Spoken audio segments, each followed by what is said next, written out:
রাজা কি রে, ইন্টারভিউ দিতে যাবি না? বুবু, কতই তো ইন্টারভিউ দিলাম, কিছুই হলো না। ইন্টারভিউ একটা সাজানো নাটক হয়ে গেছে, তাই ইন্টারভিউ দিয়ে কোনো লাভ নেই। লাভ নেই মানে? নেপোলিয়নের কথা শুনিসনি? একবার না পারিলে দেখো শতবার। নেপোলিয়ন? ওই নেপোলিয়নের যুগ অনেক আগেই শেষ হয়ে গেছে, এখন একবার না হলে শতবারেও হয় না। আমি বলছি, আরে এবার তো চাকরিটা হবেই। প্রতিবারই তুই বলেছিস বুবু, কোনোবারেই হয়নি, শুধু শুধু তোর টাকাগুলো নষ্ট। আমার টাকা নষ্ট হচ্ছে বলে তোর দুঃখ করতে হবে না। এখন যা, জলদি করে ইন্টারভিউ দিতে যা, এটা আমার আদেশ। জো হুকুম। আদেশ যখন তখন যাচ্ছি।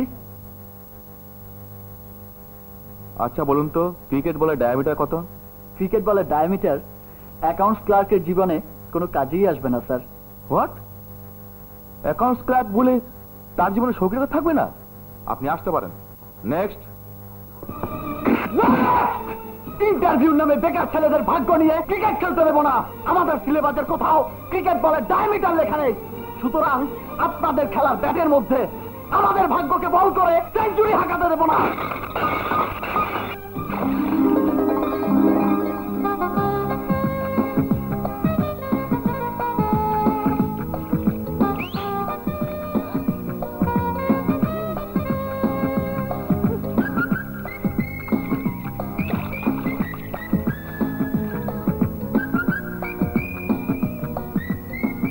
Hello, sweetie. How are you?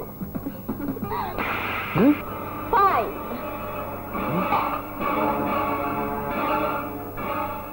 শালির কত বড় দুঃসাহস, তোকে মারলো?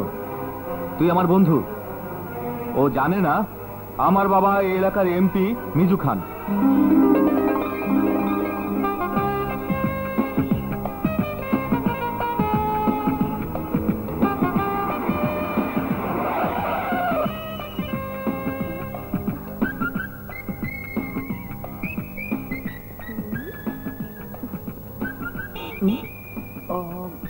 হাই রাজা, তুমি এখানে বসে কি করছো? দুপুরের লাঞ্চটা সেরে নিলাম।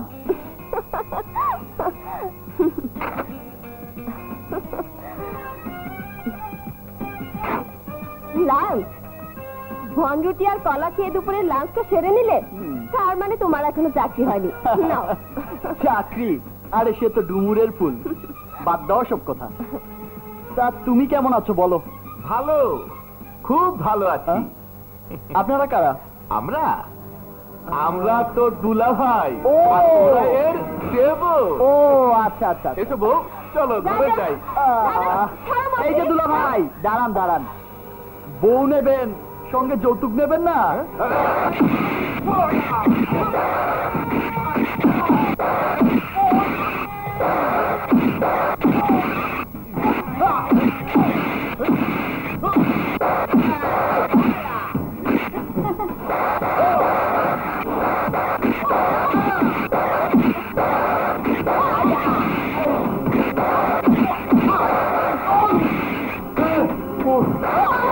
ওরে বাবারে,